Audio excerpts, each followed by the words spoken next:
El Camino de Santiago, primera parte.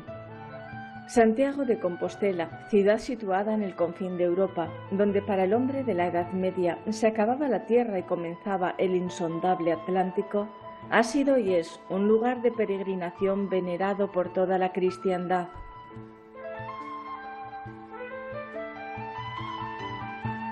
Es un centro telúrico sin par, en donde confluyen viejas rutas que se han ido transitando por generaciones con idéntico poder magnético. Entre lo externo y lo interno, la magia prevalece a través del tiempo. Desde épocas remotas, 4 grandes rutas tomaban los peregrinos europeos, descritas por Améry Picot en el Liber Sancti Jacobis o Codex Calixtinus del siglo XII.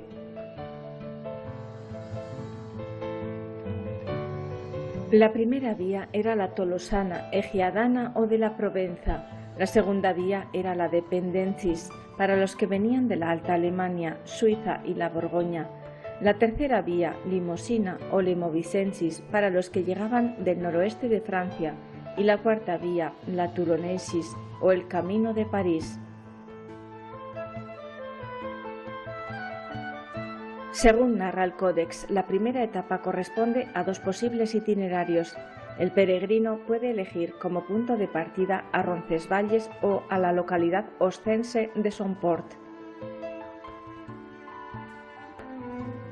En el presente trabajo describiremos 6 etapas fundamentales de las 13 que completan el periplo del caminante. En el periodo de máximo esplendor, sobre los siglos XI y XII, hacían este trayecto entre 200 y 500.000 peregrinos anuales.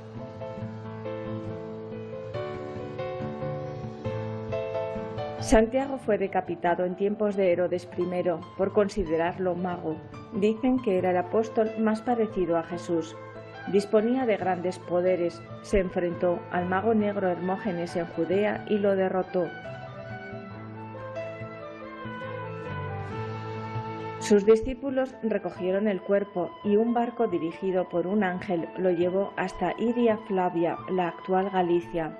Al desembarcar, el sarcófago se suspendió en los aires y se depositó en una piedra, que como cera adoptó la forma de una concha. Entre la fábula y la realidad, desde entonces la concha Pecten Jacobeus, consagrada a Venus, es el emblema de los peregrinos de Santiago, que la portan en sus jubones y en sus ropas. La concha es el matraz alquímico del esoterista. Cuenta la tradición que para transportar al maestro, sus discípulos tomaron a 2 toros bravos que se amansaron al instante. Por el camino se les apareció un dragón vomitando fuego, pero se liberaron de él haciendo el signo de la cruz.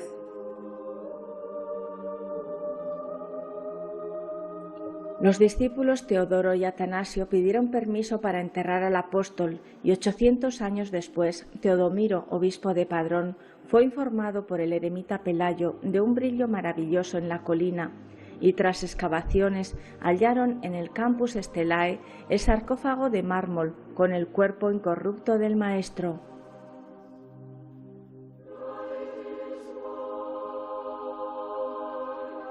Tras el hallazgo se sucedieron milagros e inmediatamente el rey de Asturias, Alfonso II el Casto, hizo construir sobre la tumba una iglesia y un monasterio.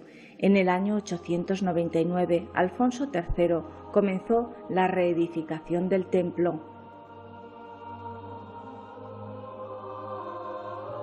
Almanzor destruyó poco después la ciudad, pero sobre los mismos cimientos, los obispos Pedro de Mozonzo y Diego de Peláez, hacia el año 1000, lo restauraron de nuevo.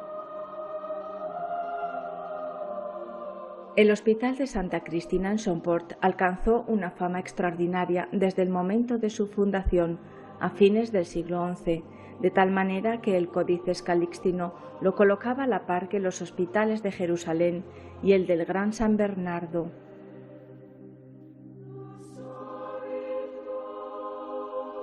Unum Tribus Mundi, esto es, uno de los 3 hospitales del mundo.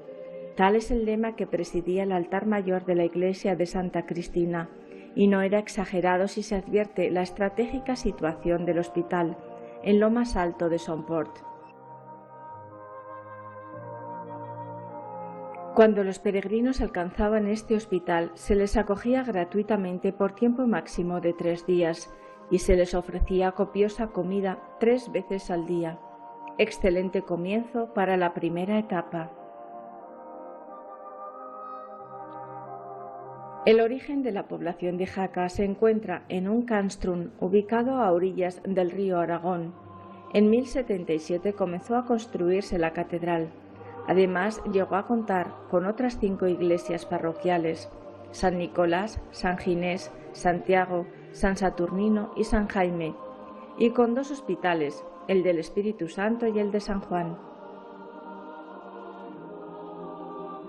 La Catedral de Jaca es uno de los edificios más importantes del románico maduro de la península ibérica. Este detalle de un capitel muestra la labor evangelizadora. Su planta es basilical. Tiene 3 naves con sendos ábsides semicirculares y un amplio pórtico occidental que comparte tripología.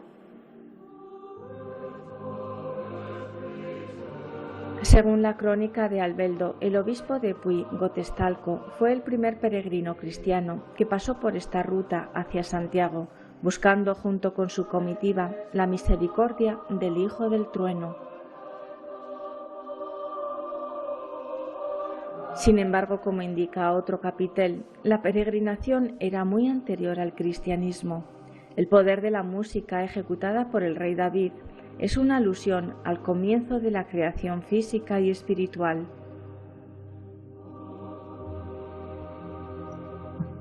Las cátedras dejadas por los templarios a lo largo del camino recorren una sabiduría iniciática ancestral. Desde el nacimiento de nuestra raza, el hombre ha tenido que batallar contra sus propios engendros, esculpidos en los frontispicios de las iglesias. Seres humanos y divinos han ido marcando con enigmáticas señas el sendero, como San Roque guía al caminante que es auxiliado por su perro o instinto sexual, con cuya ayuda podrá sanar su herida egoica. Las peregrinaciones se han dado en toda la historia de la humanidad, desde los celtas hasta los romanos. Los peregrinos han sido atraídos por los lugares sagrados, como Asia, Egipto, India, China, Grecia, etc. El Camino de Santiago fue hollado por los celtas y adoptado más tarde por la cristiandad. La creación del hombre interior que muestran los capiteles ha sido la prioridad máxima de los peregrinos iniciáticos.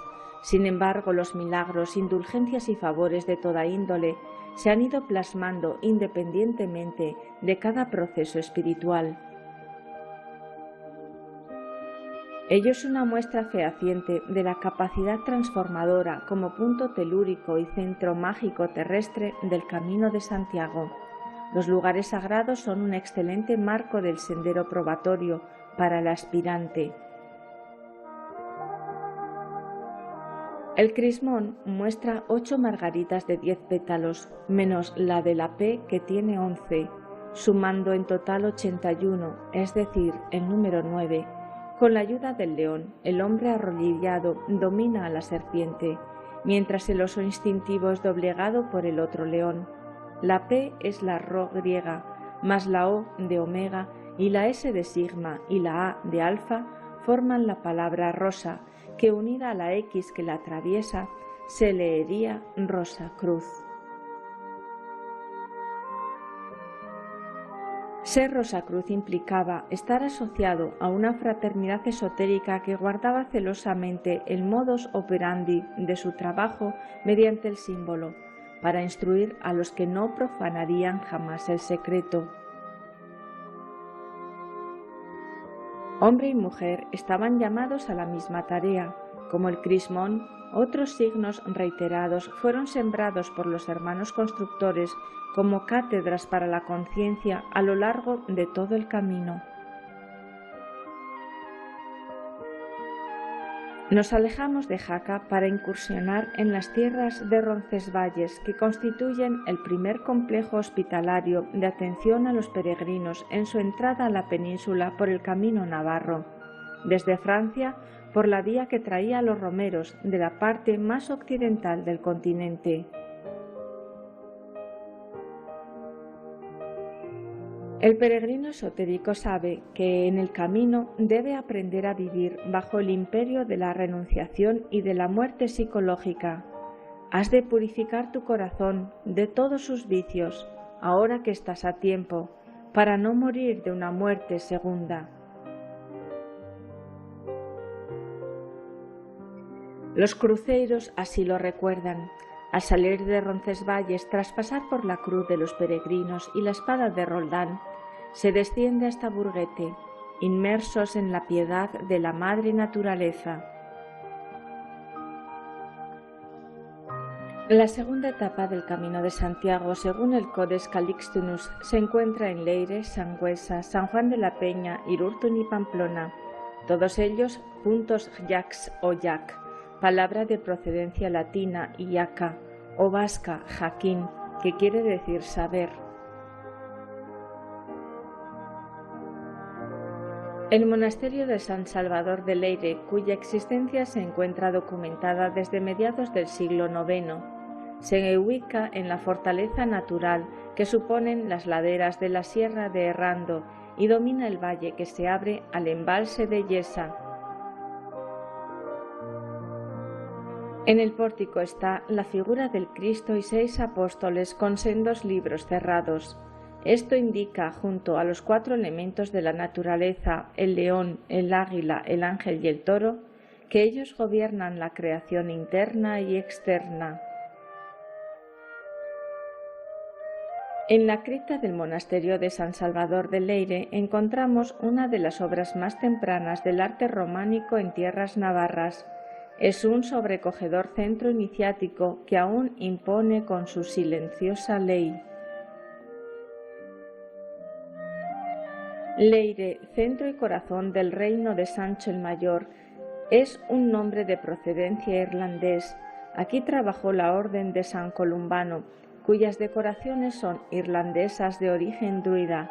Sus monjes fueron anacoretas que vivieron en grutas en el siglo IX. El castillo de Javier es el lugar de nacimiento de San Francisco Javier. Desde la cima se observa a la Sierra de Leire, a cuyas faldas vimos el monasterio. Antiguamente, las familias del pueblo acogían a los peregrinos en sus casas. A 8 kilómetros del castillo se divisan los campanarios de Sangüesa.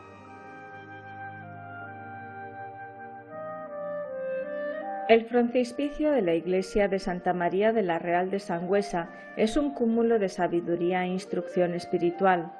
Magistralmente labrado en la piedra, se encuentra en él todo el orden del trabajo alquímico.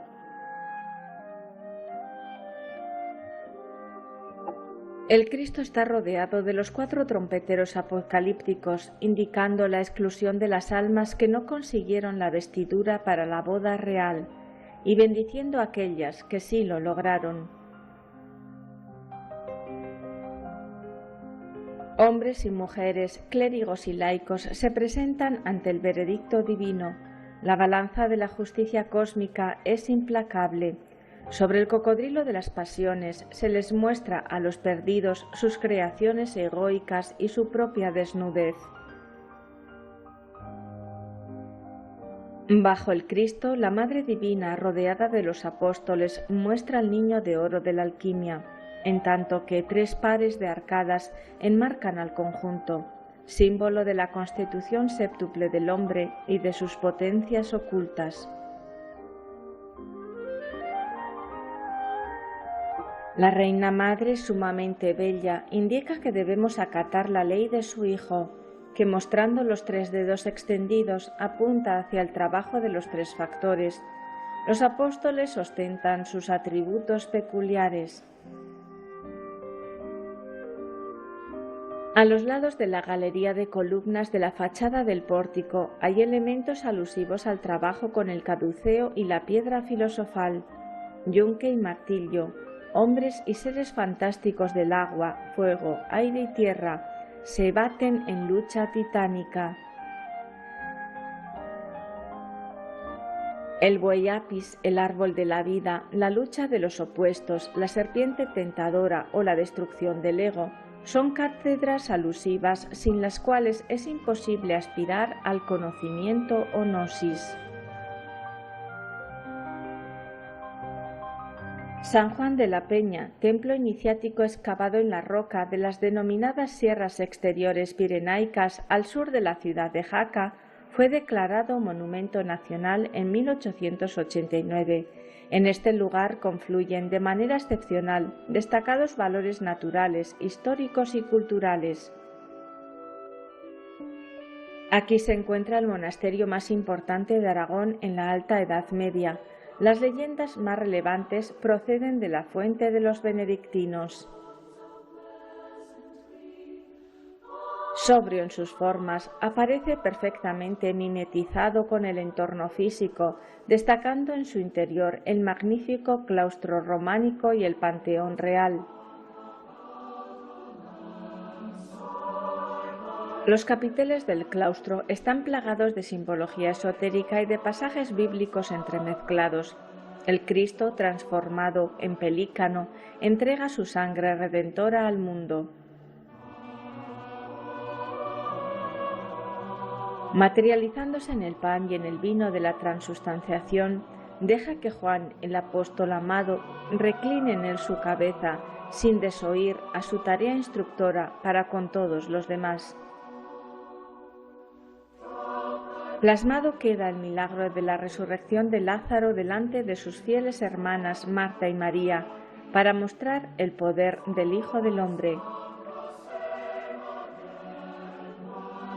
O también la curación de la mujer pecadora, que pide ayuda insistentemente y que con su actitud invita a confiar en la palabra del Verbo para ser sanados por medio de la fe consciente. Pero sobre todo está indicado a lo largo del claustro la llamada divina al hombre para que construya su propio templo, tarea ineludible para todo aquel que aspire al reino de la luz. Será entonces cuando el Cristo íntimo podrá entrar en la Jerusalén celestial, vitoreado por laureles y alfombrado con ricos mantos para sus pies. A principios del siglo XI fue enterrado en este monasterio el primer rey de Aragón, Ramiro I. A la entrada del Panteón Real, los capiteles muestran la esperanza de la resurrección. Todo el panteón está decorado con arcos de medio punto en los nichos superiores, por lo que es llamado el ajedrezado Jacques, por su similitud con un ajedrez y porque el origen de este tipo de decoración está en la zona de Jaca.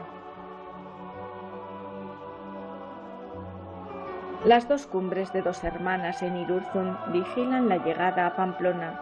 Ellas fueron testigos de los ataques de normandos o de árabes en épocas de guerras y de conquistas del medievo, que no lograron eclipsar la espiritualidad perenne. Los parajes de Irurzun son un descanso para la vista. Esta pequeña aldea de localización estratégica formó parte del cinturón defensivo de Navarra en tiempos más tempestuosos. Los cronistas pintan esta desdichada época con los colores más sombríos, y sin embargo los monumentos, fieles y sinceros testimonios de aquellos tiempos nebulosos, no evidencian la menor huella de semejantes azotes.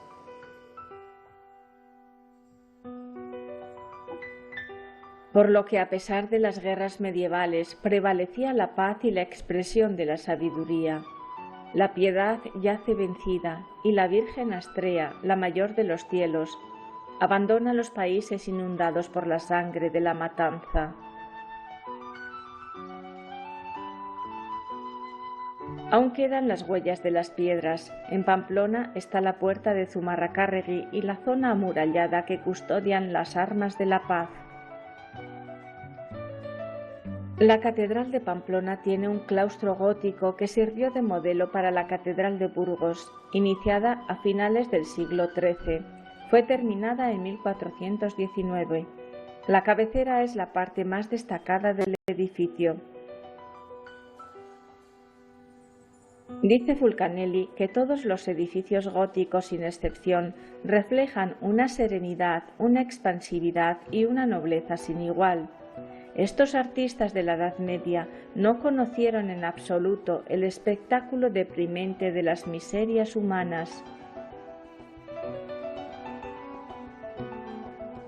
La tercera etapa del camino se centra en la zona de Eunate, Puente la Reina, Irache y Estrella.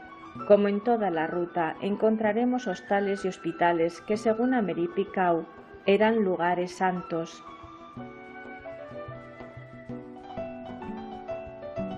El peregrino siente, junto con el peso del camino, las palabras de esperanza. No te canses, siempre hay recompensa en lo que se hace por amor, pero amor consciente. Todo peregrino podía elegir entre aceptar la caridad del particular de los vecinos, pagar un hospital o alojarse gratuitamente en los hostales aceptando sus reglas, 2 días para sanos y 5 para los enfermos. La iglesia de Santa María de Eunate es una joyita dejada por los templarios en el punto céntrico de la conexión mágica. Está situada a las afueras de Muruzábal, Navarra.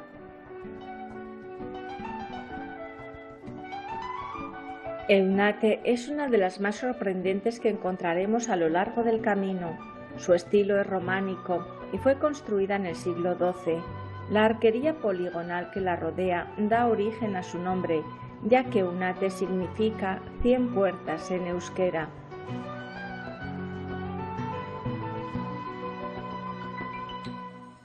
A través de la historia iniciática, los aspirantes emprendían un viaje más simbólico que físico hacia el Santiago interior.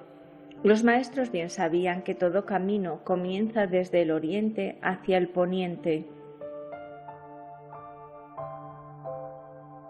Ellos, los hermanos del deber, los constructores metafísicos, buscaban la muerte psicológica. Ellos, y solo ellos, cultivaban el secreto entre las logias y lo difundían con su arte en la piedra labrada. Al igual que la ciencia, el arte no sería capaz de revelar su genio en un ambiente de sociedades en desorden. Todas las manifestaciones elevadas del pensamiento humano están en él.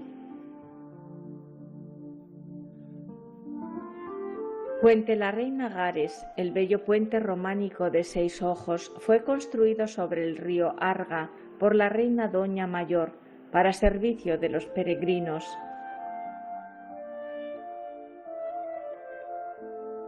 La iglesia del Crucifijo de los siglos XII y XIII es de fundación templaria y debe su nombre a una preciosa talla gótica de influencia germánica. Aledaño, en el convento de reparadores, se encuentra el albergue de los peregrinos. La iglesia de Santiago en la calle Mayor tiene 2 hermosas portadas románicas y en su interior 2 excelentes tallas góticas de Santiago Peregrino y de San Bartolomé.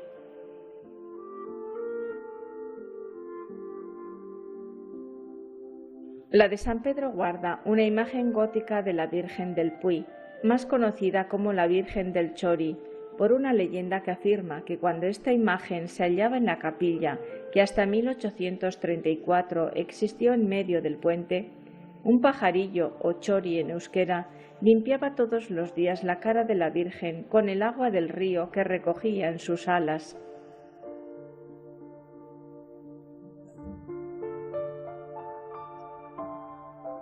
Esta simbología preside hacer el llamado al alma sobre las potencias del ser ocultas para el profano. Sabios como Nicolás Flamel lograron pasar inadvertidos bajo el velo del misterio, lavando la cara de su Virgen interior. En Irache, las bodegas físicas del vino unifican el sentido de lo material y de lo espiritual entre el aire lúdico del caminante. Ellas invitan al descanso merecido bajo la protectora sombra del apóstol. El románico expresa el símbolo, el gótico es el arte de la luz del espíritu. Su nombre deriva de argot, que significa lenguaje. Ambos estilos en conjunción son la didáctica del Camino de Santiago.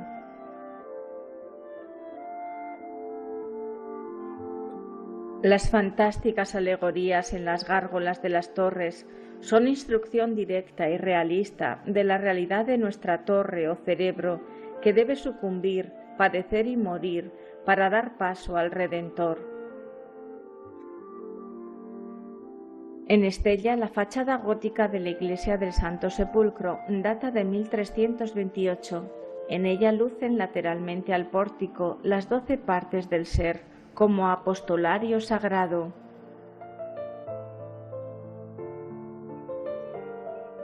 Se dice en arquitectura que los pórticos polibulados reflejan la influencia mudéjar de los talleres itinerantes. Sin embargo, en ellos están plasmados los estratos simbólicos del absoluto. Subir a San Pedro de la Rúa como expiación del pecado es hacer la simbólica ruta del Calvario y encontrar en su seno el amparo de una arquitectura que sublima.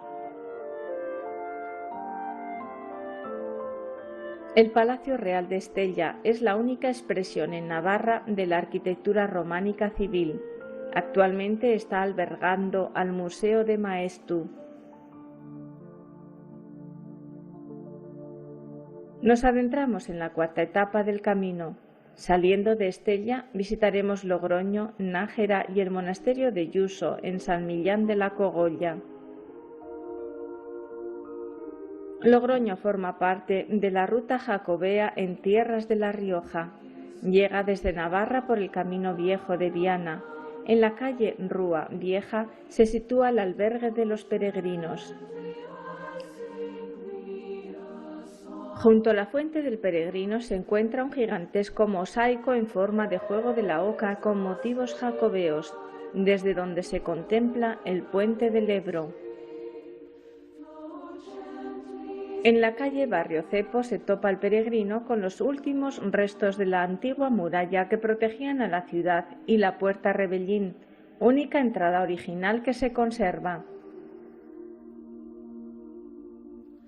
El río Najerilla se desliza suavemente llevando entre sus aguas el candor y el embeleso de los hombres que lo buscaron para saciar su sed espiritual. Él también contribuyó a ser medio de comunicación literario y artístico. Nuestra Señora la Real de Nájera es una muestra del saber de los hermanos constructores.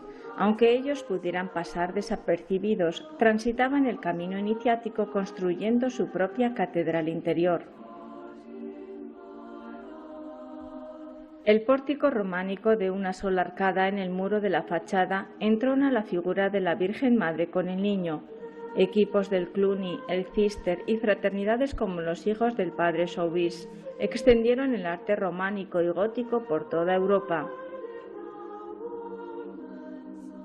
De aquellas fraternidades sabemos que maestros y discípulos compartían su vida física y espiritual. Cada una era escuela iniciática y filosófica, protegiéndose en el anonimato de los fanatismos medievales. Los hijos de Salomón o los hijos del maestro Jacques fueron enterrados en los panteones a lo largo del camino como tributo a su arduo trabajo. Hubo filósofos medievales como Gerson, que supo someter la razón sin humillarla, cultivar los corazones sin ofender a los espíritus, imitar en fin al Dios que hace que se crea en él amándolo. En las fiestas tradicionales de Nájera se mezclan las costumbres paganas con la religión ortodoxa. La danza de zancos es una invocación solar para propiciar su energía como mediadora del Espíritu Santo.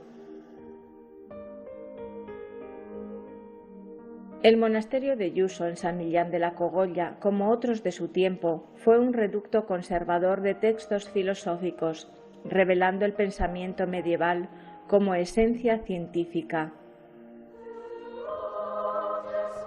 Entre el augusto silencio de los parajes medievales, abades, obispos, médicos, hombres célebres de toda Europa, como Tomás de Aquino, Armando de Villanova, Artefio, Bacon, Filaleteo, etc., practicaron el esoterismo puro. Según el maestro Samael, la Edad Media logró una gran cosecha de hombres solares. En cierto modo, todos ellos estaban unidos al camino de Santiago, ya fuera física o espiritualmente. Esta pléyade de hombres auténticos lograron pasar por las ascuas del ave fénix adorando al I-A-O alquímico y laborando en los tres factores de la revolución de la conciencia: muerte, nacimiento y sacrificio desinteresado por la humanidad. Ordalías iniciáticas se propagaron en el más riguroso secreto. De entre todas las ramas del saber, ninguna fue tan ardorosa como la alquimia. Los iniciados medievales propagaron sus bondades ampliamente. En las criptas se llevaron a cabo las iniciaciones y los bautismos, y fueron estudiados los textos sagrados en su parte esotérica trascendental. Con su arte tradujeron simbólicamente las verdades recibidas de la antigüedad.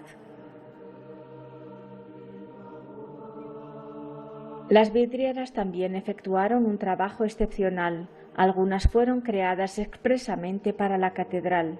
Ellas muestran el arte de la luz, la dispersión de la energía ódica y el movimiento tádvico.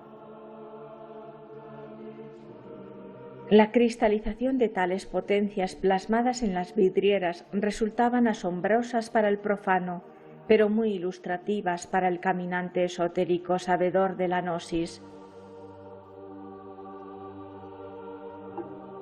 Cada matiz, cada policromo cristal en las figuras o motivos lumínicos no era realizado al azar, sino que reflejaban la misma tierra filosofal del adepto y sus chakras tetradimensionales.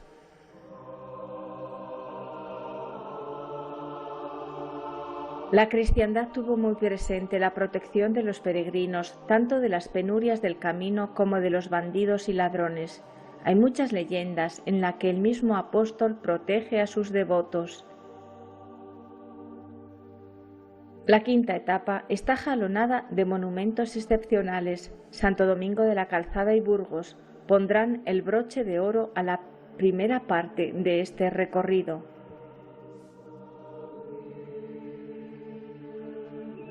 En estos lugares seguimos caminando buscando las obras artísticas y literarias de la Edad Media que se apoyan en un pensamiento superior, verdadero y concreto, piedra angular de una ciencia inmutable, base indestructible de la religión. Los templarios, con el beneplácito papal, contribuyeron económica y militarmente en la construcción y defensa del Camino de Santiago. Sus marcas en las construcciones lo autentifican. Los caballeros vestían hábitos blancos, los sargentos y escuderos vestían hábitos negros y todos llevaban la cruz roja en sus pectorales. Se asegura que el Santo Grial está custodiado por 12 templarios.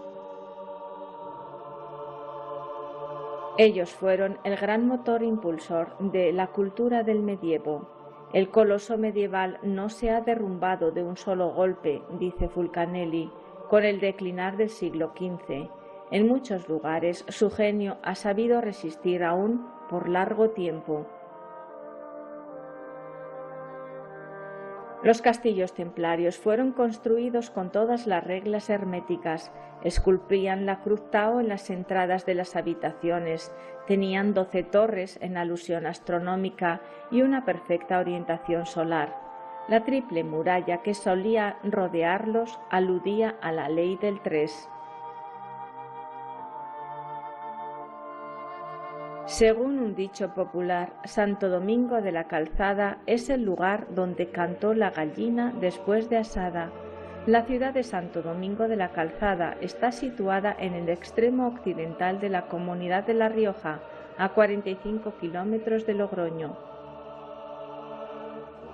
Se dice que corría el siglo XI cuando un ermitaño de nombre Domingo, que habitaba en el corazón del bosque, construyó un puente e hizo una calzada segura para los peregrinos, levantó un hospital y un templo para la ruta jacobea.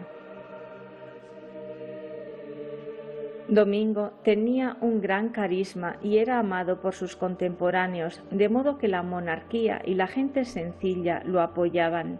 Vivió entre el año 1019 y 1109, ejerciendo de médico, cocinero, albañil, arquitecto y auxiliador de los necesitados. Burgos y León son dos ciudades legendarias. En el año 1218, el obispo Mauricio edificó en ambas urbes sendas catedrales. Los maestros constructores dejaron en ellas peculiares y precisas señas herméticas. Dice Fulcanelli, estos refugios del esoterismo antiguo, esos asilos de la ciencia tradicional, son hoy rarísimos. Sin tener en cuenta su destino ni su utilidad, los clasificamos en la iconografía hermética entre los guardianes artísticos de las más elevadas verdades espirituales. Por otra parte, Jung añade, en la alquimia medieval tenemos el lazo de unión largamente buscado entre la gnosis y los procesos de lo inconsciente colectivo que observamos en los hombres de hoy día. Burgos cuenta con más de 500 monumentos románicos o restos catalogados, lo que supone una de las mayores colecciones del arte medieval de toda Europa. El románico burgalés es rico y variado. Burgos es, para los expertos en el arte medieval, una de las provincias españolas más importantes desde el punto de vista tanto arquitectónico como escultórico. El Camino de Santiago atraviesa la provincia de este a oeste. En las tierras de Burgos, junto a infinidad de iglesias parroquiales modestas, llenas de encanto del románico rural, podemos ver grandes y legendarios monasterios que ayudaron a forjar el carácter religioso y guerrero de Castilla. El monasterio de Santo Domingo de Silos tiene el claustro más hermoso del mundo, tanto por su estructura de 2 pisos superpuestos con arquerías como por la alta calidad y simbolismo de sus esculturas. Estos templos románicos se extendieron por toda la geografía de Burgos, siendo especialmente abundantes en las comarcas de la Bureba, Valle de Mena, las Merindades, Sedano o la Sierra de la Demanda. La propia capital de Burgos, por la influencia de la catedral gótica, forzó a la sustitución de los numerosos templos románicos, incluyendo la catedral románica, por un tejido de arquitectura gótica. Muchas de las iglesias del románico de Burgos conservan espléndidas portadas, bellas galerías porticadas o altas torres con ventanales. No hay que olvidar la excelente colección de pilas bautismales. Su escultura puede ser ruda o delicada, pero en cualquier caso cautivará al visitante. La planta más habitual del templo es de una sola nave rectangular, unida a cabecera con tramo recto y ábside semicircular, aunque hay algunos templos que tuvieron 3 naves. Los artistas y filósofos que elaboraron estas obras quisieron transmitir a la posteridad la exposición de su doctrina. Se guardaron de divulgar el arte presentándolo bajo una forma común, a fin de que el profano no pudiera hacer mal uso de él. Las cubiertas, torres o espadañas, las cúpulas sobre los cruceros, acariciando a las ventanas y a los óculos en una iluminación relajante, transportan al peregrino a la edad de los filósofos.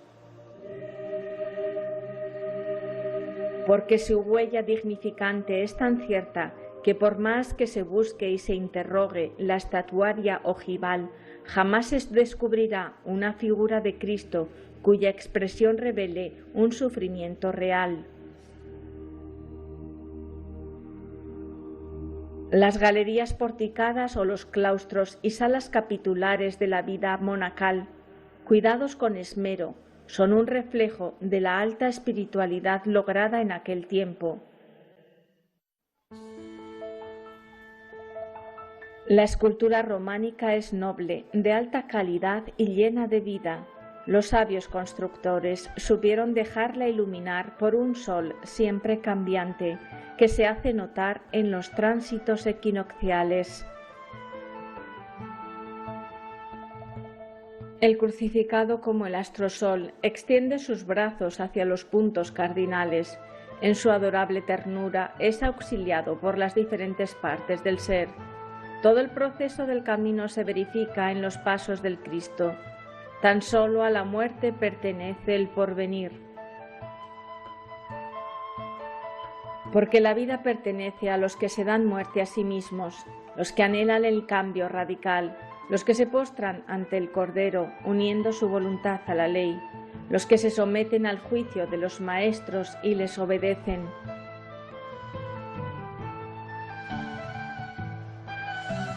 Para seguir caminando hacia el Santiago íntimo en busca de sabiduría, que si viene de lo alto primeramente es pura, después pacífica, modesta, benigna, llena de misericordia y de buenos frutos, no juzgadora, no fingida, y el fruto de justicia se siembra en paz para aquellos que hacen paz.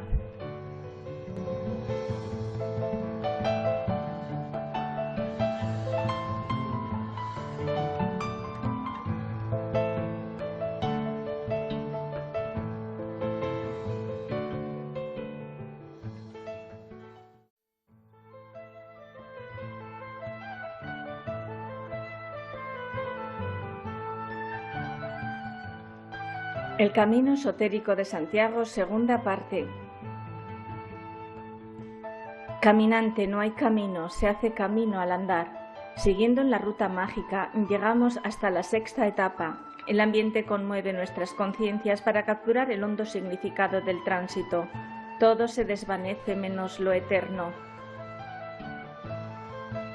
Caminamos hacia la muerte de la 13ª etapa desde el enclave de Castrojeriz, hacia Boadilla del Camino y Bromista, sexta fase del caminante esotérico, y con ánimo renovado decimos como el poeta: feliz aquel a quien se le asigna este lugar por exilio. El pajarillo del Espíritu Santo inspira al erudito.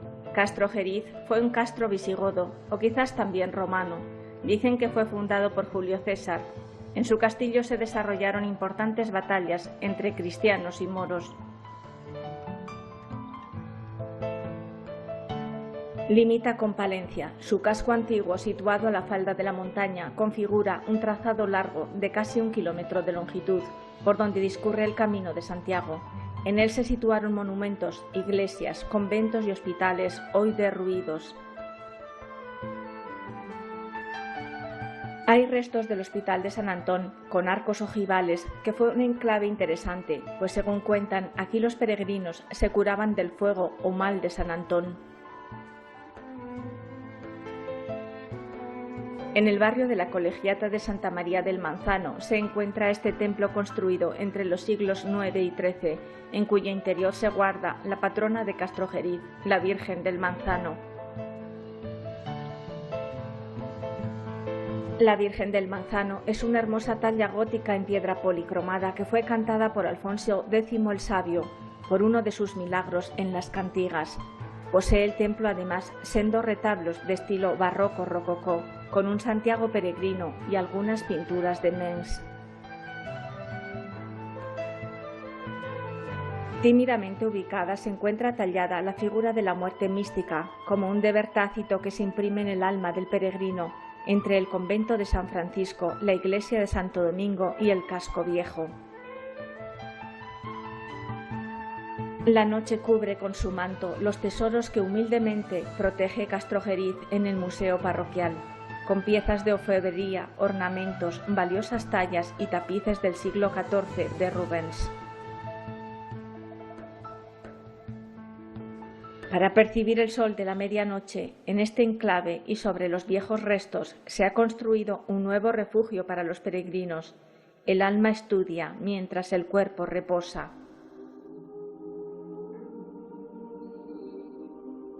Decimos adiós al pueblo siguiendo el itinerario longitudinal de la calle Real.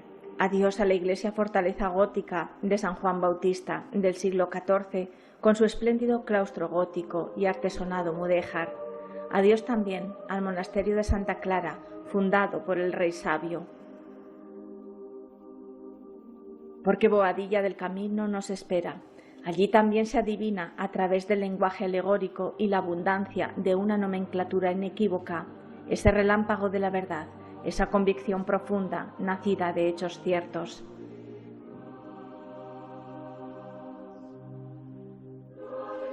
Junto a la iglesia se encuentra su famoso rollo o picota jurisdiccional de finales del siglo XV, con una altura que supera los 7 metros.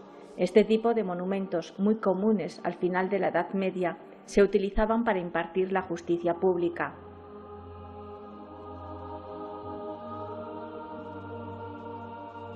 En la iglesia se conserva el tesoro de la pila bautismal. Él nos recuerda por sus símbolos que el bautismo debe ser consciente, producto de la transmutación sexual y signo contundente de la corriente centrípeta de las energías crísticas. Proseguimos caminando en esta convicción, con espíritu sano, siguiendo la vía simple y recta de la verdad, que es la única capaz de conducir a los grandes descubrimientos. Fromista fue un emplazamiento romano y también árabe. De ellos solo quedan algunas ruinas. La iglesia de San Martín de Fromista es cluniacense, de 1118. Su perfección y equilibrio en arquitectura y ornamentación ha sido clasificada como arquetipo de la organización románica del siglo XI.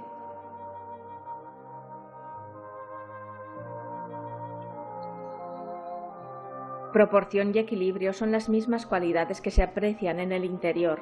Las líneas horizontales de sus naves y el impulso vertical de los ábsides y de las torres del hastial y del crucero logran un efecto inusual. El sentido de los libros sagrados, así como de las cátedras dejadas en la piedra, no es en absoluto literal. Resulta indispensable para saber dar con su espíritu por la interpretación cabalística. El crucero está alineado con el resto de la iglesia y destaca por la torre octogonal levantada en la intersección entre este y la nave principal. El número 8 en cábala significa pruebas y dolores.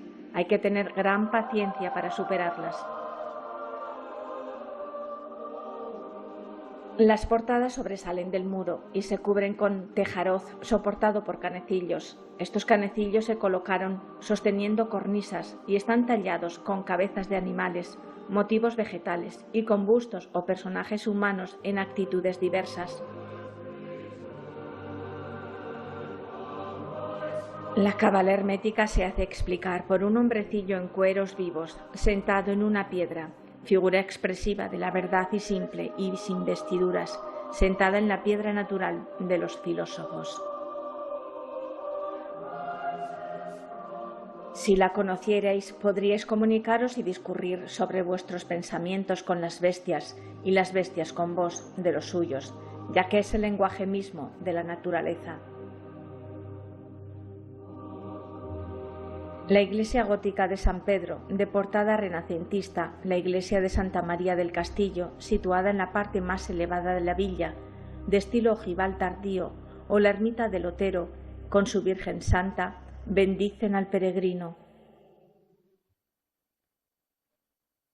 En la séptima etapa visitaremos Villalcázar de Sirga, Carrión de los Condes y Sahagún.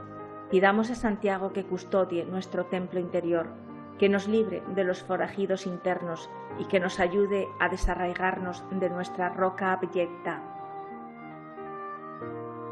En Villalcázar de Sirga está la iglesia de Santa María, que atesora grandes obras de arte. Esta localidad fue encomienda de los templarios en el siglo XIV y el amparo de la Orden Militar de Santiago. Elegancia, refinamiento y elevado sentido estético marcan las obras artísticas reservadas a los iniciados, que es indispensable para comprenderlos bien, tener la clave secreta. En lo que hay que trabajar primero es en descubrir esa clave. La gnosis nos da esa clave, pero el común general de la sociedad la rechaza. Son tesoros los misterios para el filósofo. Como dijera el Cristo Jesús, la luz llegó a las tinieblas y las tinieblas la rechazaron. Testigos mudos quedan hoy los hospitales y emplazamientos místicos del arte regio y divino. Jamás aprenderán esta ciencia sublime a través de los libros, ya que no puede aprenderse más que por la revelación divina. El camino es un libro sellado que solo el ser puede explicar. Padre mío, callando tú los libros sellados no encienden el corazón. Enseñan letras, mas tú abres el sentido. Dicen misterios, mas tú aclaras el entendimiento. Pronuncian mandamientos, mas tú ayudas a cumplirlos. Muestran el camino, mas tú das el esfuerzo para andarlo.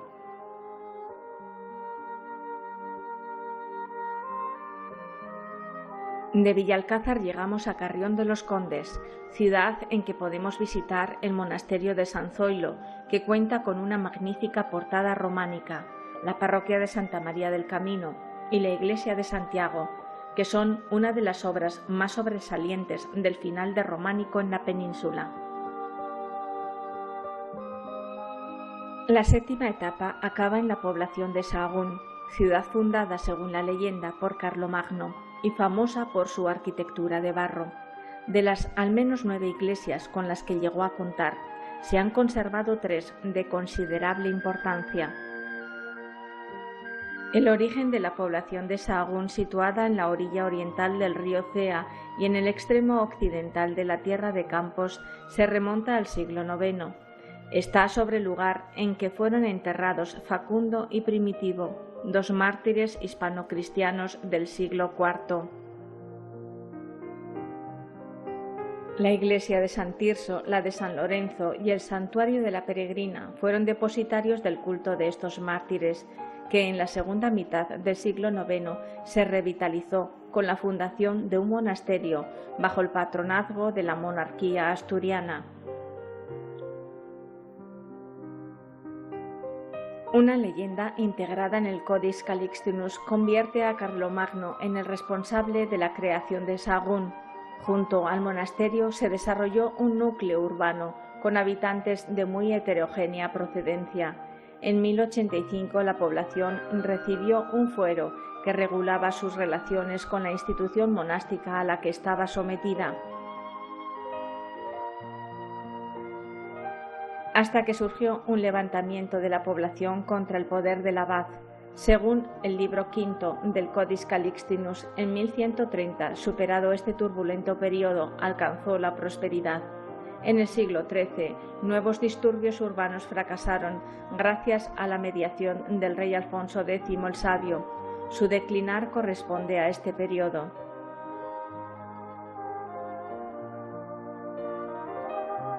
Amanece la octava etapa, que pasa por Sandoval, San Miguel de Escalanda y Mansillas de las Mulas, para alcanzar la hermosa León, cuna de alquimistas y filósofos mutantes del ser. El cruceiro se alza sobre los 3 escalones simbólicos. Padre, Hijo y Espíritu Santo recuerdan al peregrino su trabajo en la gran obra. Hacia la solución de este problema convergen los esfuerzos de todos los hijos de Hermes. También el Hostal de San Marcos de León, joya del plateresco, es presidido por el santo símbolo. Fue un hospital de peregrinos en el siglo XII. Fue cárcel que retuvo a Francisco de Quevedo. Tiene un magnífico claustro renacentista y barroco y una iglesia con planta de cruz latina y 3 bóvedas estrelladas. La ciudad de León fue capital del reino astur-leonés durante los siglos X, XI y XII, antes de la definitiva fusión con el reino de Castilla. Nos hablan las crónicas del paso de Almanzor por estas tierras a finales del primer milenio, devastando la ciudad y destruyendo sus templos. La catedral es un compendio de sabiduría en piedra. En el año 916, el rey Ordoño II, como agradecimiento por la victoria contra los árabes, cedió su palacio real para erigir el primer templo catedralicio. En sus cimientos aún conserva restos romanos. 1.800 metros cuadrados de vidrieras lucen en el templo. Asegura Nicolás Flamel que aquí recibió la iniciación por la vía del maestro Scanches. La humildad de los afortunados beneficiarios del tesoro hermético hacían voto de respetar durante toda su vida entera. En la 9ª etapa sentiremos el alma vieja de Astorga y de Rabanal del Camino, que nos invitan a cultivar las virtudes del filósofo y alquimista. La paciencia es la escalera de los filósofos y la humildad la puerta de su jardín. Las montañas de Astorga invitan a la reflexión del eremita. Dulce es la vida si se la sigue bien, ya sea en primavera o en invierno, bajo blanca nieve o ramas verdes. Así, aquí todos tienen su sitio, tanto los viejos como los jóvenes. En Astorga, junto a Teleno, la montaña sagrada de los Astures, se levantó la Austúrica Augusta Romana, capital del convento jurídico de los Astures, a la que Plinio denominó Urs Magnifica. Situada junto a los ríos Tuerto y Jerga, era atravesada por múltiples vías romanas que la unían con Lugo, Zaragoza, Zamora, Salamanca y Mérida. Astorga era un punto vital en la Vía de la Plata, así como un centro estratégico para la eficaz explotación de las minas de oro. En la actualidad, con más de 14.000 habitantes, es cabeza de partido judicial. Entre sus monumentos destacan las murallas medievales, la catedral, el palacio episcopal, las iglesias románicas de San Julián y de San Bartolomé y las góticas de Santa Marta y de San Francisco. Astorga propició la plena romanización del territorio y más adelante su pronta evangelización. De ello nos da cuenta la carta sinodial escrita por San Cipriano de Cartago.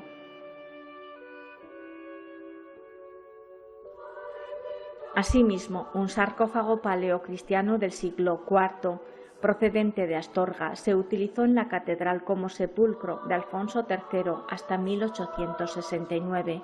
Alfonso I de Asturias reconquistó Astorga a los musulmanes en la fecha temprana, aunque la conquista definitiva no tuvo lugar hasta el reinado de Alfonso III. Sin embargo, su importancia en la antigua red de comunicaciones y su situación próxima a Santiago de Compostela propiciaron que Astorga se convirtiera en un hito indispensable en la ruta jacobea desde los inicios de las peregrinaciones. Pasearse por Astorga es sumirse en el tiempo de un espacio libre y risueño en la presencia del siempre presente. Enfría, Señor, mi boca. Señor, reduce mi brasa, dame, como te lo pido, concordia de cuerpo y de alma.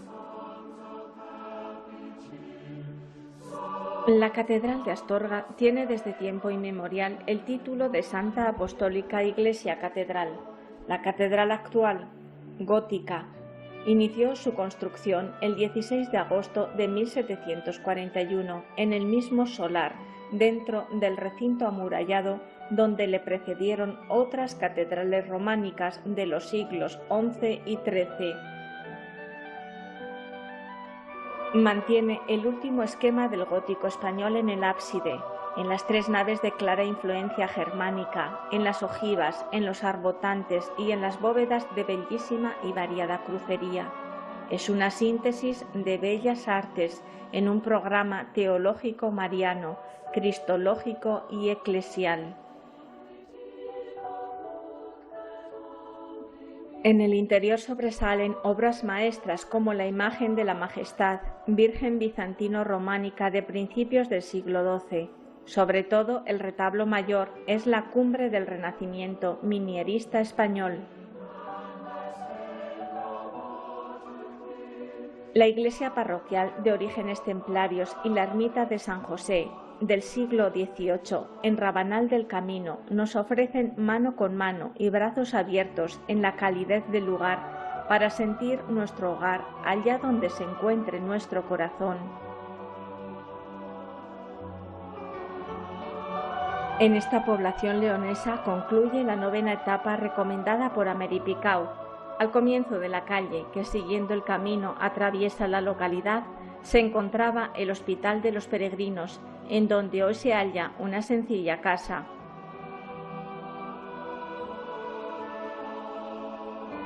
La décima etapa surca a través de las tierras de Ponferrada, Monteirago, Carabelos y Villafranca del Bierzo.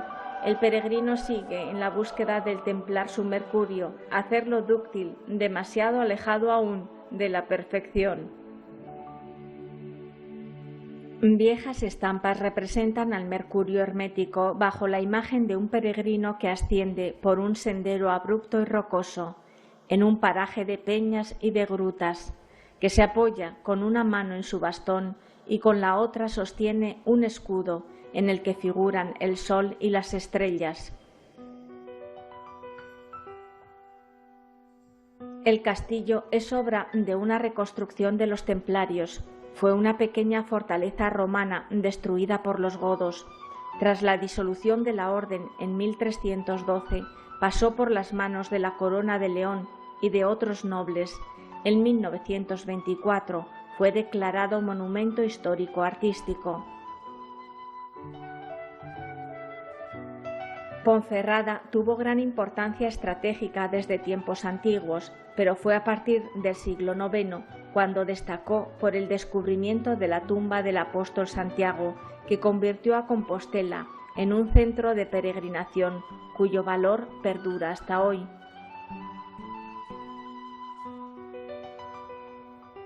En el siglo XI, el obispo de Astorga ordenó la construcción de un puente para dar servicio a los peregrinos. Este puente fue reforzado con hierro y por ello se le llamó Ponferrada.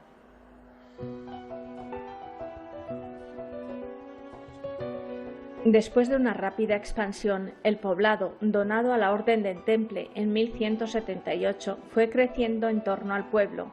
Los monjes de la orden fortalecieron el puente y la muralla con cal y canto. En 1282 ya estaba en condiciones de proteger el paso de los peregrinos. Monteirago, Cruz del Ferro, brota entre la naturaleza como una flor, una planta exótica o un árbol frondoso. Fue una importante villa repoblada por el arzobispo compostelano Gelmírez en 1108, en cuanto que era un señorío de la Mitra compostelana. Hay una ermita dedicada a San Lázaro y otra a San Roque. En la iglesia parroquial de Nuestra Señora de la Plaza, en el siglo XVI, se conserva el ábside románico del siglo XII y una talla en piedra de la Virgen del siglo XIII.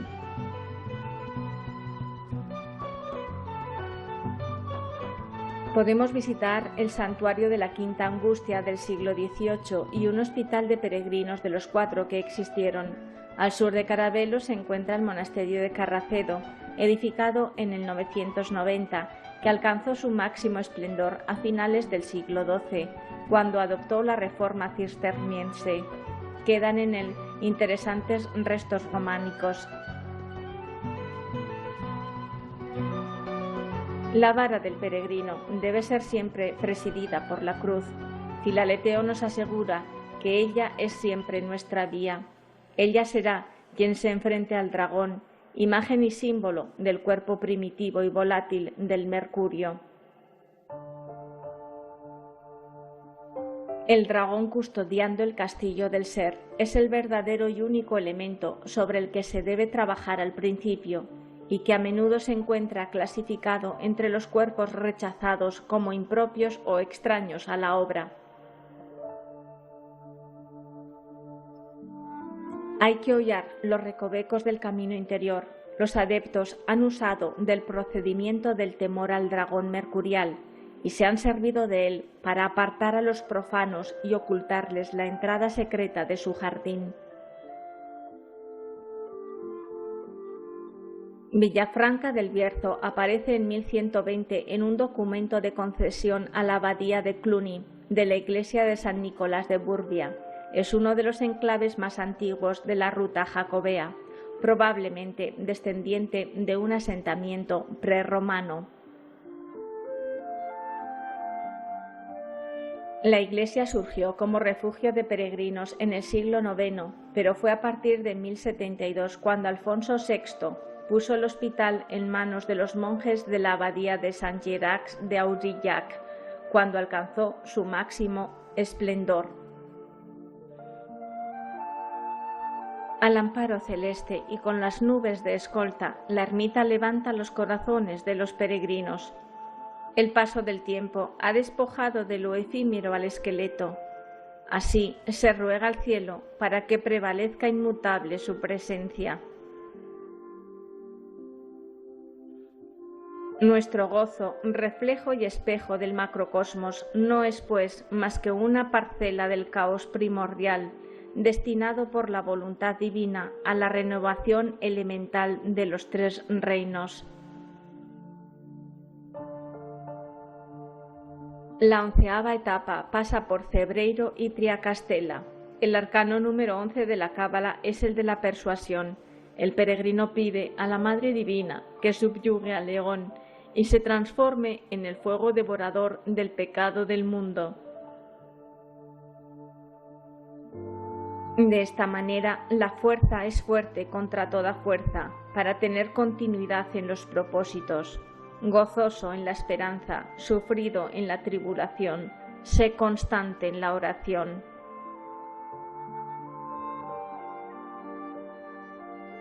Igual que nuestra piedra debe rotar de transformación en transformación, el caminante persuadido del valor precioso del objeto de su búsqueda, con el esfuerzo hacia adentro y hacia arriba, prosigue. Y son muchas las señales que guían al peregrino. La más importante llegan desde adentro y lo impulsan hacia la meta, una meta de cruz y de amor que trasciende todos los engañosos fenómenos. El alquimista y peregrino sabe que hay que seguir siempre a la naturaleza, porque la naturaleza no actúa más que en la especie que le es propia, no se desarrolla ni se perfecciona sino en sí misma y por ella misma. Llegando al santuario de Cebreiro se comienzan a ver las pallozas, que son viviendas elípticas de origen celta. Ellas, como núcleo materno, se mezclan con el paisaje e invitan a la contemplación. Sin ese fuego escondido bajo una forma salina, la materia preparada no podría ser forzada ni cumplir sus funciones de madre. Toda generación requiere la ayuda de un agente propio, en el reino en que la naturaleza lo ha colocado. La alquimia, madre sabia, esconde sus secretos para el indigno. El caminante va hacia Santiago, su patrón alquímico, para que le ayude a desvelar el misterio de la naturaleza. En Cebreiro está la iglesia de Santa María, es de estructura prerromana de los siglos IX y XI. La pila bautismal se remonta a la época de su fundación. Se guarda en ella la talla románica del siglo XII de Santa María la Real, así como el cáliz del famoso milagro del Cebreiro. El milagro dice que en el siglo XIV un vecino del pueblo de Barsa Mayor subió a oír misa al Cebreiro en un día de copiosa nevada. El fraile, que era de poca fe, no apreció el sacrificio del labriego, pero en el momento de la consagración la hostia se convirtió en carne y el vino en sangre. Cebreiro es uno de los enclaves más antiguos de la ruta jacobea. Se nota la influencia del arte asturiano. Se trata de uno de los lugares más famosos del camino. Surgió como refugio de peregrinos en el siglo IX. A partir del año 1072, Alfonso VI puso el hospital en mano de los monjes de la abadía de Saint Gerard de Aurillac. La abadía fue posteriormente anexionada al Cluny en 1487. Pasó a depender de los benedictinos de Valladolid hasta su expulsión en 1854, consecuencia de la desamortización. Los restos del primitivo hospital se han convertido en un acogedor mesón en cuyos balcones se aprecia el marco natural de las montañas acariciadas por las brumas. Los frutos silvestres del camino nos recuerdan que cada uno de los frutos espirituales es el resultado de una condensación progresiva del fuego solar por el fuego secreto. Verbo encarnado, espíritu celeste, corporeizado en todas las cosas de este mundo. En el siglo IX, el conde Gatón fundó aquí el monasterio de San Pedro y San Pablo. Tuvo varios hospitales, entre ellos el de San Pedro y una cárcel para los peregrinos. De la antigua iglesia románica queda el ábside, el resto del edificio es del siglo XVIII.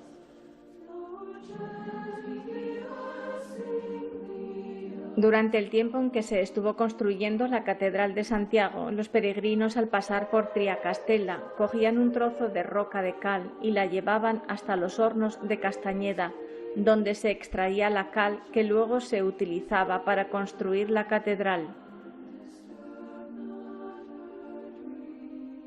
El alquimista, en su paciente trabajo, guiado por la analogía de la naturaleza, realiza en pequeño con sus débiles medios y en un ámbito restringido lo que Dios hizo en grande en el universo. En Triacastela termina la 11ª jornada del camino. A cada día bástale su afán, cada paso, cada reflexión es alimento para la conciencia que busca el regreso a su hogar, con el compost en su zurrón. 4 enclaves más definen la penúltima etapa, todos ellos con un mensaje para la obra divina. El monasterio de Samos, Barbadelo, Portomarín y Palas del Rey. El adepto debe aportar a la gran obra lo mejor de sus cualidades si quiere llevarla a buen término. El monasterio de Samos se levanta a orillas del río Ouribio. Fue fundado en el siglo VI y aún está regido por monjes benedictinos. Su nombre deriva de la palabra sueva samanos, que significa lugar donde viven religiosos en comunidad. Desde el año 960 al menos, la comunidad de Samos vivió bajo la regla de San Benito. De las construcciones medievales únicamente se conserva una puerta de la antigua iglesia. En el siglo XIII había en este monasterio unos monjes encargados de atender a los peregrinos. Algunos particulares expresaron con sus donaciones el deseo de que una parte de ellas sirviera para su cuidado. Durante 3 días los peregrinos podían comer en el refectorio del monasterio la misma ración que se asignaba a los monjes. pero cuando los peregrinos eran sacerdotes o personajes de cierta categoría, también se les daba cama. El resto de los romeros, para su alojamiento, se refugiaban en una casa que el monasterio tenía preparada para tal fin en el pueblo de Samos. Adaptarse a las circunstancias está en el régimen de nuestra piedra. Pruebas y purificaciones constantes así lo demandan. Piedra filosofal significa, según la lengua sagrada, piedra que lleva el signo del sol. La asignatura solar debe darse con la predisposición del alma. Forjando el ánimo, llegamos a Barbadelo. Este pueblo ya existía en el último cuarto del siglo X. La iglesia de Santiago y el monasterio dúplice contiguo fueron donados al de Samos. El Codex Calixtino alertaba a los peregrinos sobre los criados y hosteleros sin escrúpulos. La iglesia de Santiago conserva buena parte de la fábrica románica, pero no la casa prioral, que se levanta al sur del templo y funcionó ocasionalmente como refugio de peregrinos. El Camino de Santiago entra en Portomarín tras cruzar el río Miño por la escalinata de acceso a la capilla de Santiago para luego dar con la fachada de la iglesia de San Xoán. Después el camino continúa hacia Palas.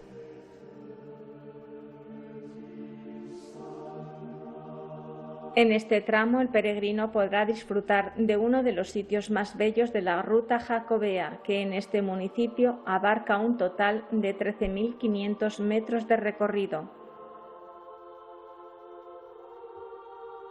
Hay que transitar por el casco urbano y sus monumentos histórico-artísticos más señeros, sobre todo las iglesias de San Xoán y San Pedro.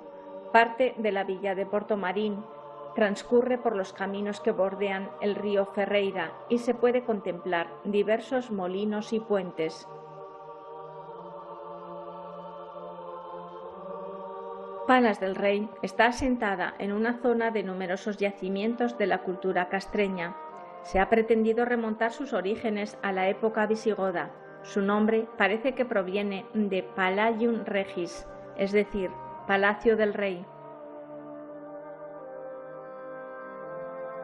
En el año 897, Alfonso III donó la iglesia de San Tirso a la Catedral de Lugo. La guía del peregrino cita a Palas del Rey como final de la 12ª etapa. La última etapa del Camino de Santiago va desde la Bacolla al Monte del Gozo y finalmente hasta los pies del apóstol Santiago, en donde el iniciado deposita el compost de la medicina universal, que se ha convertido en luz inextinguible.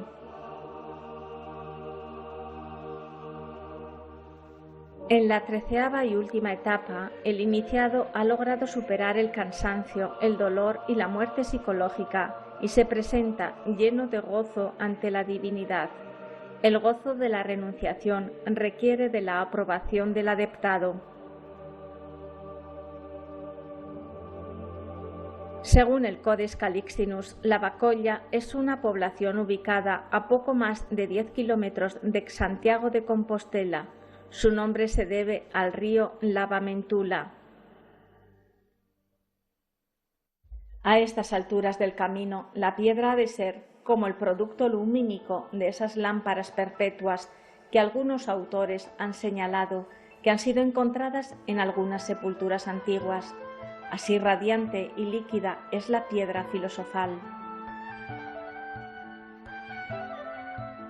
Los peregrinos tenían la costumbre de asearse en esta población antes de ir al santuario del apóstol. En las afueras de la Bacolla se encuentra la denominada Cruz do Home Santo, cruceiro del siglo XIV, trasladado de las inmediaciones del monasterio de San Martín Pinario.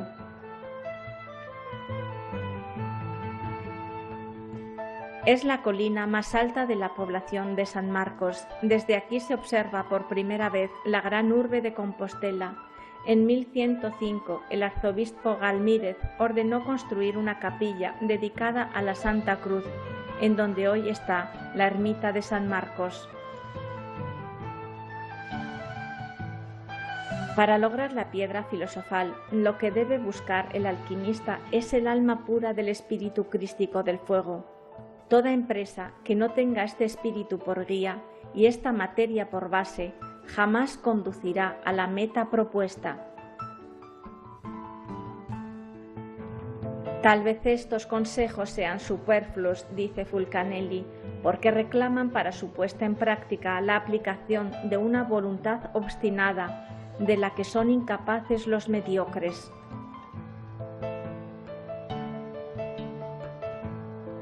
La entrada en Santiago produce regocijo en el alma. Compostela o Campus Stellae, de la raíz del latín compost, significa tener, y Stellae, la estrella. Es la identificación de nuestra estrella interior con el Cristo. El iniciado al fin logra el sello de Salomón, la unidad logóica del Padre, del Hijo y del Espíritu Santo, el Padre como verdad, el Hijo como amor y el Espíritu Santo como castidad.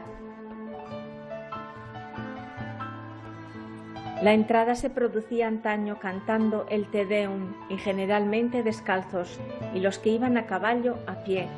Santiago tiene 7 puertas y 3 plazas, alusión a la Jerusalén celestial.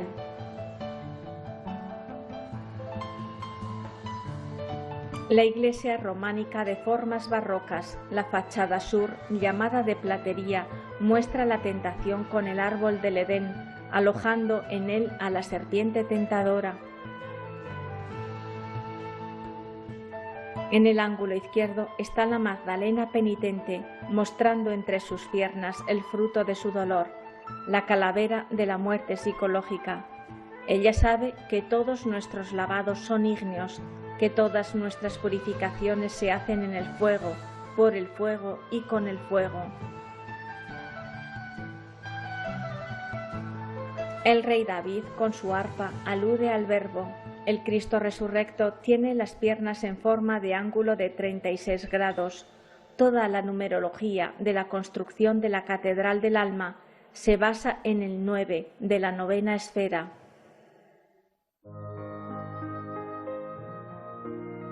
En la fachada norte o azabachería, el Cristo Rey, junto con los símbolos de los 4 elementos, preside el pórtico. A los lados y sobre él hay sendos alquimistas laborando. Abajo aparece el apostolario de las partes autónomas del ser. Coronan la obra 3 aureolas de ancianos y ángeles portando símbolos alquímicos.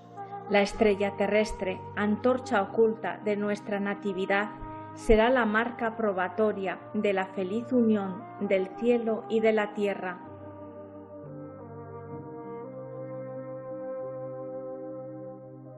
En la fachada este se encuentra la Puerta Santa, que solo es abierta a golpe de martillo cuando el 25 de julio cae en domingo. Entonces se celebra el año jacobeo. La fachada oeste, llamada de Obradoiro o de los Obreros, fue levantada por Casas y Novoa en el año 1738. Hay un retablo con 2 torres de 70 metros cada una. Reyes y reinas muestran el Apocalipsis. En la doble escalinata del pórtico principal hay 33 peldaños en cada una y 4 guardianas estatuas de los siglos XVI y XVII que aluden a las cartas del tarot números 7, 8, 17 y 22, que sumados entre sí nos dan 54, otra vez el número 9. De los 2 guerreros que simbolizan a los arcanos 7 y 8, uno sostiene el escudo de la doctrina gnóstica y blande la espada de la voluntad. El otro se muestra fatigado, aludiendo así al rigor de las pruebas de Job.